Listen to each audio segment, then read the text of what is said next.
មនុស្សភាគច្រើនគិតថាពួកគេចាំបាច់ត្រូវការកម្លាំងចិត្តបន្ថែមប៉ុន្តែវាគ្រាន់តែជាការភ័ន្តច្រឡំមួយប៉ុណ្ណោះអ្នក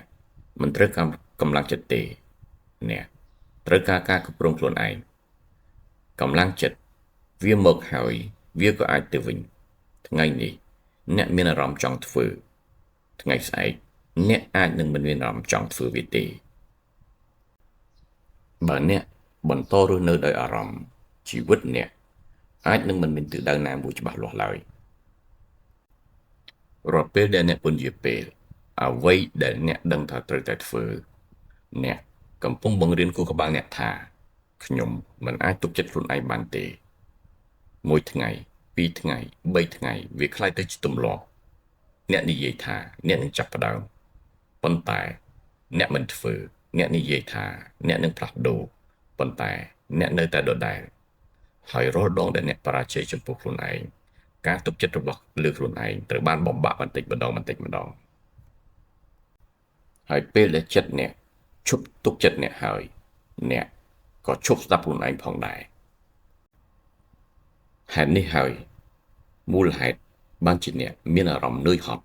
បើទោះបីជាអ្នកមិនបានធ្វើអ្វីសំខាន់ទាល់តែសោះអ្នកគិតថាអ្នកអស់កម្លាំងប៉ុន្តែមិនមែនទេចិត្តរបស់អ្នកមិនអស់កម្លាំងទេតែវាកំពុងតែខកចិត្តចំពោះខ្លួនឯងខកចិត្តពីព្រោះអ្នកដឹងថាអ្នកអាចធ្វើបានច្រើនជាងនេះប៉ុន្តែអ្នកមិនធ្វើវាជាភាពខកចិត្តដែលស្ងៀមស្ងាត់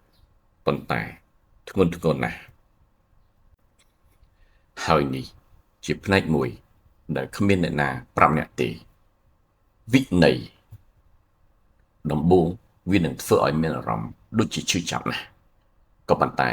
វានឹងដោះស្រាយបញ្ហាដែលអ្នកប្រឈមទាំងឡាយខាងលើ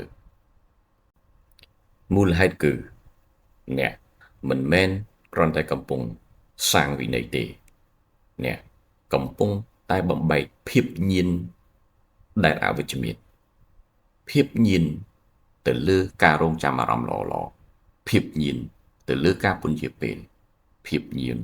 ទៅលើភាពខ្ជិលច្រអូសរាល់ពេលដែលអ្នកជ្រើសរើសធ្វើអ្វីដែលលំបាកគឺអ្នកកំពុងតែបំបែកខ្សែចង្វាក់ចាស់ៗដែលចងអ្នកមកជាយូរមកហើយវិន័យ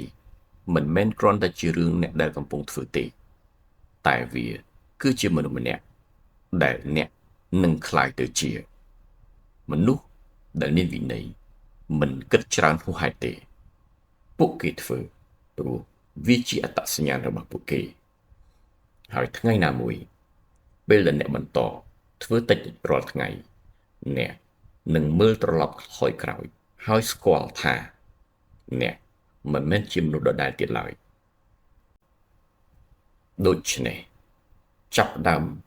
ពីសកម្មភាពតូចសកម្មភាពមួយក្នុងថ្ងៃនេះមិនចាំបាច់ធំទេ